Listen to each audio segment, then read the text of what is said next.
ตอนนี้เฮาอยู่ที่ลุมพินีวันประเทศเนปาล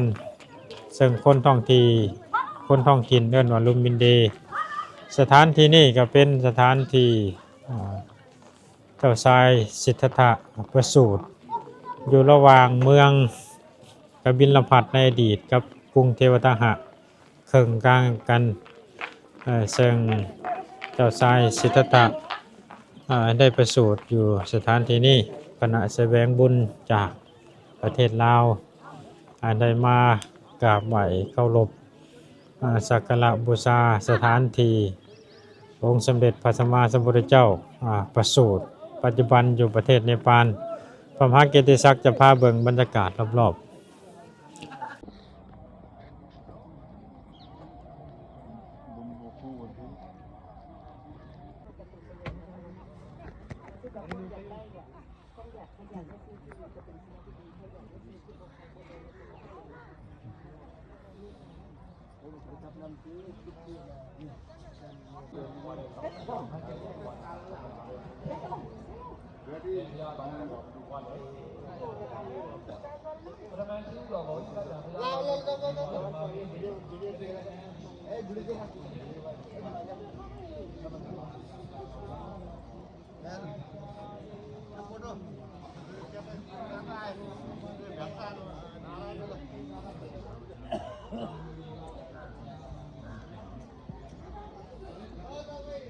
อาจารย์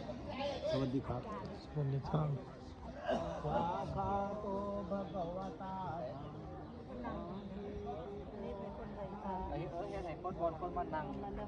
ปล่อยพาไปท้องอันนี้ก็ให้ว่าเขาปลูกเต็มลมพัดจากแม่จากภูเขาหิมาลัยพัดมากก็จะพัดพาเอาคำสอนของพระพุทธเจ้า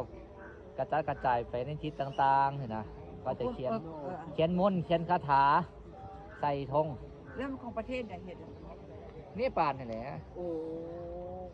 เป็นเราเป็นพวกทิเบตใช่ไหมพวกนี้ป่า นี่ปานทิเบตเจ้าทิเบตก็บ่ค่อยมาก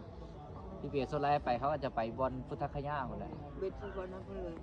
ถ้าช่วงยามหนาวๆนี่ทิเบตจะเต็มเลยในพุทธคยานะเขาหนีหนาวมาเด้ ของเขามันหนาวแห้งนะมันอยู่ฟูเนาะสูงเนาะเขากันนี้ลบหนาวมาเต็ม นอนได้หันเลยได้นักขนาด เราได้ยินว่าตอนพวกตีเบนเขาจะนำถือสองมอด ใช่ พุทธคยากับอันสารนาถเขาเจ้าเลย